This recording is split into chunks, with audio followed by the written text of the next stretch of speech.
كيبدا الفيلم ديالنا مع واحد الشاب سميتو ويبلالا. الحجم ديالو صغير بزاف لدرجة انه قد الكف د اليد. هو كان في الجردة كيجري هارب من الحيوانات الصغار. تما وصل لواحد التقبه في البلاكار ديال الكوزينه ديال شي دار وتخبع فيها. هاد الدار عايش فيها ولد صغير سميتو يونس مع باه بلوم واختو نيلة، وعندهم واحد القطه مربيينها وكيحماقوا عليها. الاخت نيلة ما كانش مزيانه مع خوها وكتعامل معاه ديما خايب. فاش كان راجع الاب بلوم للدار تلاقى بجارو ارثر. هو لقاه كيحاول يكتب الشعر لواحد الجاره سميتها ايميلي حيت معجب بها وكيبغيها بزاف، ولكن ارثر كان تالف وما عرفش كيفاش يهضر معاها. هنا بلوم قال له عرض عليها لشي قهوه وتما صارحه وعبر ليها على المشاعر ديالك. في الليل الدري الصغير يونس كان كيكتب الانشاء اللي عطاوه في المدرسه، ولكن ما عرفش اين موضوع يكتب عليه بالضبط. شويه جاتو فكره يكتب على الحضاره الاغريقيه. فاش سول باه واش مزيان هذا الموضوع، باه قال ليه اهم حاجه هي تكون مقتنع بداكشي اللي كتكتب باش الناس اللي غادي يقراوه في المستقبل يعجبهم وما يملوش منه. من بعد دخل يونس للكوزينه، تما حس بشي حاجه كتحرك. فاش هز واحد القرعه بان ليه ويبلالا. هو هنا خاف بزاف، بالخلعه طيح القرعه في الارض. ويبلالا غير شافوه هرب وتخبى. الاب بلوم منين سمع الصداع في الكوزينه جا كيجري هو ونيلة باش يشوفوا شنو واقع. تما يونس قال لهم باللي شاف كائن الابراكان اللي كيسمع عليه في القصص كاين في الكوزينه، ولكن حتى حد فيهم ما تيقوا. مور شويه الدري يونس سمع عاوتاني التقرقيب في الكوزينه. هو هبط يشوف شنو كاين، وتما غادي يتفاجأ بالقطه ديالو جامده بحال شي تمثال وحدها ويبلالا. الدري يونس دغيا هزو دارو في القرعه ديال الزاج وبدا كيهدن فيه باش ما يخافش. من بعد هضر هو وياه وتعرفوا على بعضياتهم، وتما ويبلالا اعترف ليونس انه هو اللي جمد القطه حيت ما خلاتوش يهرب وبقات تابعاه.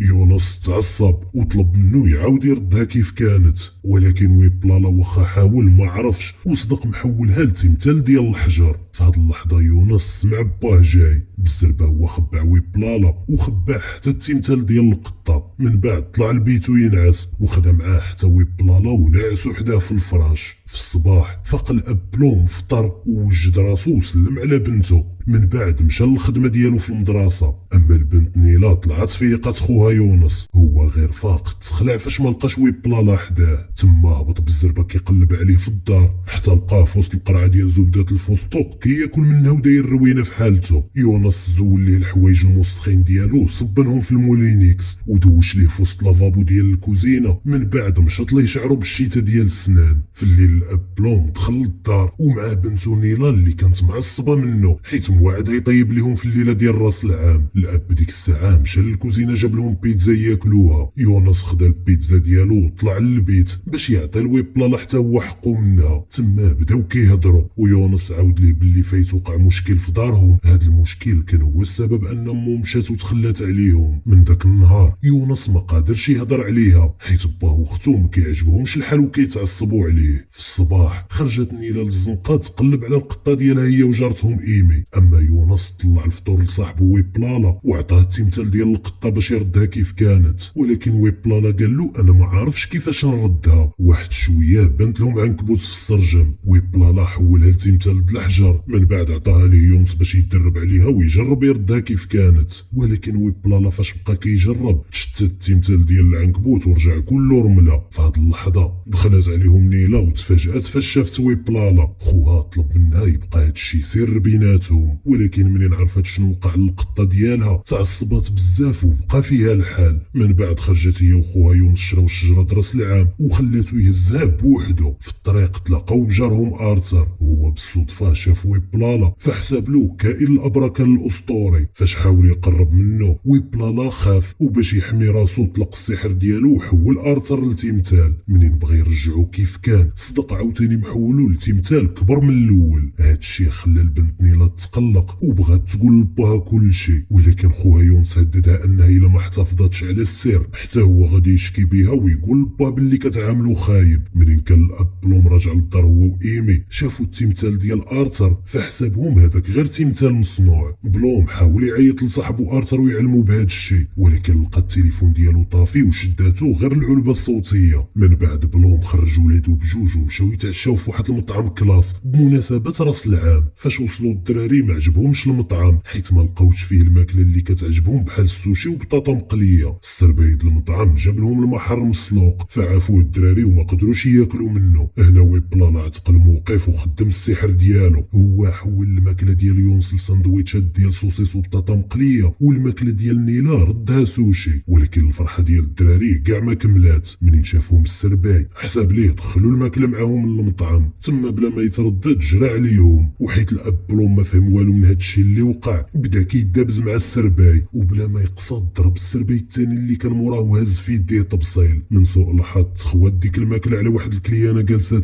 تما المسيرين ديال المطعم قرروا يحبسوا بلوم وولادو في الاداره على هاد الفوضى حتى يجيو لهم البوليس ويتفاهموا معاهم. في هاد اللحظه الاب بلوم غادي يتصدم منين شاف ويبلالا، وعاد فهم ان ولدو كان كيقول الحقيقه فاش قال لهم راه شاف كائن الابراكان. هنا ويبلالا عاود له داكشي كامل اللي دار وحتى على صاحبو ارثر. بلوم فاش سمع هاد الهضره تعصب وما عجبوش الحال، حيت هاد المشكل غادي يتسبب في انهم يجريو عليه من خدمته. تما هو بدا كيخاصم على ويبلالا. في هاد اللحظه سمعوا الخطوات ديال البوليس جايين وما بقى عندهم حتى شي حل باش يهربوا، ولكن ويبلالا خدم القدرات السحريه ديالو فحولهم كاملين للحجم الصغير. تما العائله بالزربه تخبعوا مور الرجل ديال الكرسي. فاش دخلوا البوليس ما لقاو حد وحسبوهم هربوا، فرجعوا مشاو بحالهم. من بعد العائله هربت من تحت الباب ديال المطعم وهما فيهم الموت ديال البرد والجوع. المشكل الكبير دابا خاصهم وقت طويل باش يوصلوا لدارهم بسبب الحجم الصغير اللي ولاو فيه. هنا الاب بلوم طلب من ويبلالا يعاود يردهم للحجم ديالهم، وما كانش في خبارو ان ويبلالا ما عرفش كيفاش يدير هاد الشيء. في الوقت اللي هما باقين كيهضروا غادي يخرج واحد الراجل خدام في المطعم باش يرمي الزبل، وهما استغلوا الفرصه وهربوا بالزربه من تما قبل ما يشوفهم شي حد. من بعد سولوا ويبلالا واش كاين شي وحدين بحالو عندهم قدرات سحريه يقدروا يردوهم كيف كانوا. هو قال لهم كاينه واحد القريه جيت منها انا عامره بالناس اللي بحالي، ولكن الطريق ديالها كيبدا من واحد الغار كاين في الكوزينه ديال بلوم. في هذا الوقت ويبلالا بقى فيه الحال وحس براسو هو السبب في هاد المشاكل كاملين اللي وقعوا. المهم العائله بقاو ماشيين في طريقهم لقاو مطعم صيني يدخلوا ليه. في الاول ما كانوش باغيين يسرقوا منه الماكله، ولكن فاش شافوا قدامهم كاع داكشي اللي كيبغيو وهما فيهم الجوع ما قدروش يصبروا وبداو كياكلوا حتى شبعوا. من بعد مشاو نعسوا تحت الغطا ديال الطنجره، ولكن ويبلالا ما بغاش يديه النعاس وبقى كيفكر غير في شنو يدير في هاد المشكل. في هاد اللحظه اعترف ليونس انه هرب من القريه ديالو وما بقاش باغي يرجع ليها حيت ما قدرش يرجع الحوايج اللي حول كيف ما كانوا من قبل. في الصباح هما فاقوا على صوت ديال مولات المطعم اللي دخلت ليه هي والحفيده ديالها المشاغب مينغ. فاش شافوا الروينه اللي تما حسبهم الفيران هما اللي الفعله. في ذاك الوقت كانت التلفازه مشعوله والاخبار كامله كتهضر على التمثال الكبير ديال ارثر اللي ساد الطريق على الناس وتسبب في الزحام، وحتى لدابا ما عارفينش فين هو ارثر الحقيقي ولا حتى شكون صنع هذا التمثال. واحد شويه سمعوا المذيع في الاخبار كيقول ان البلديه كيفكروا يريبوا التمثال باش يحلوا المشكل ديال الزحام. هنا الاب بلوم خاف على صاحبه وبغى يمشي يعتقو قبل ما يفوت الفوت. بلا ما يشعر نقز له واحد العلاقه فيها لصقه كتصيد الحشرات، هي تلوت عليه كامل وما بقاش قادر يتحرك. زائد مولات المطعم كانت جايه كتشطب الارض وقريبه توصل ليه، ولكن من الزهر ان في ذاك اللحظه دخل حفيدها مين كيلعب بالطوموبيل ديالو. الجده تقلقت عليه وصيفطاتو يخرج يلعب على برا. وهنا الدراري استغلوا الفرصه ونزلوا بالزربه من فوق الطبله وفكوا باهم بلوم. المشكل منين بغاو يهربوا لقاو في طريقهم الدري مين كيلعب بالطوموبيل ديالو، هو غير شاف ويبلالا بقى تابعو كيجري عليه. من الظهر ان جدته جات في الوقت المناسب وخرجته من تما باش ما يبرزطش ليها الكليان. من بعد العائله سرقوا الطوموبيل ديال مينغ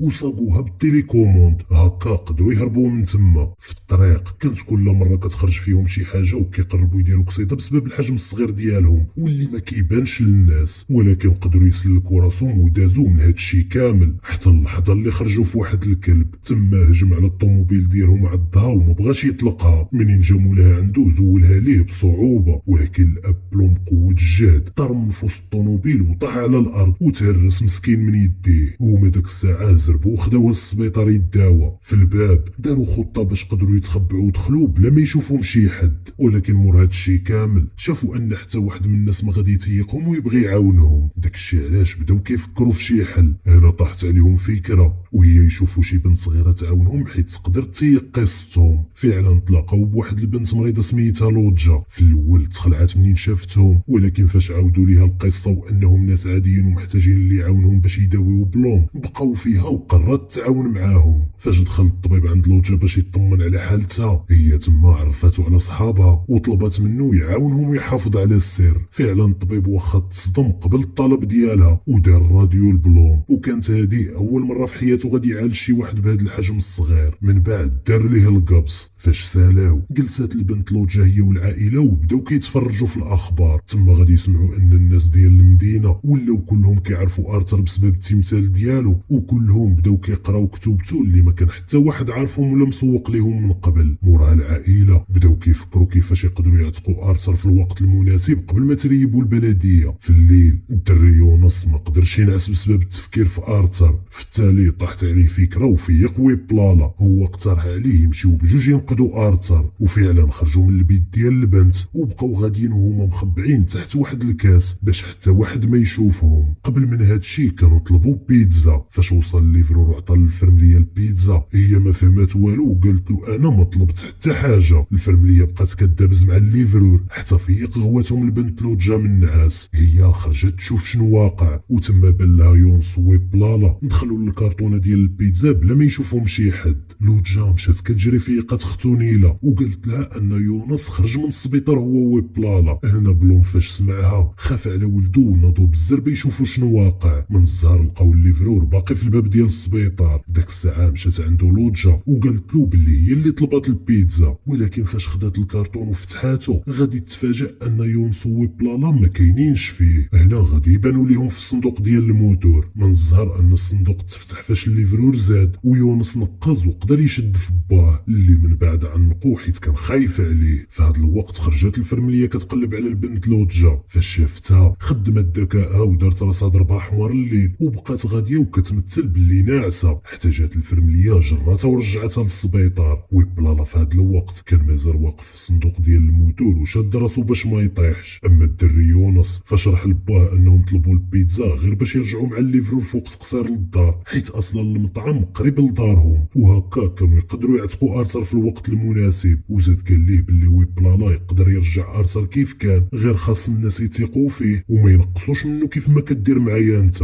هنا بلوم عاد فهم انه كيجرح ولده بالتعامل القاصح ديالو. اما ويبلالا عيا صابر، ولكن في واحد اللحظه فلت من الصندوق وهو كرتونه ديال البيتزا وطاح في الارض. على شويه كان الحمام غادي يهجم عليه ياكلو بسبب لاصوص ديال البيتزا اللي عمرته كامل. من جهه اخرى بلوم وعد ولده انه غادي يولي يثيق في ويبلالا، ولكن دابا المشكل هو راهم بعاد على الدار وخاصهم يقطعوا مسافه طويله باش يوصلوا عنده. في واحد اللحظه بانت حمامه فوق راسهم، هما بالخلعه بقاو كيجريو وهربانين منها. في التالي غادي يتفاجئوا بويبلالا راكب فوق الحمامه وجا موراهم باش ياخذهم للدار. فعلا ركبوا كاملين وطارت بهم الحمامه، ولكن الصدمه انها عوض ما تديهم للدار مشات بهم لبلاصه اخرى. تما ويبلالا عيا صابر. في الاخر اعترف لهم باللي هو فاش سقط في التجارب في القريه ديالو تقلق بزاف وحول كاع الناس ديالها لتماثيل د الحجر. هاد الهضره زادت عصبات بلوم اللي عيا من المصائب ديالو كان غادي يضربو، ولكن ويبلالا بالخلعه خدم السحر ديالو وقاص به التمثال ديال سيزيف ورجعوا للحياه.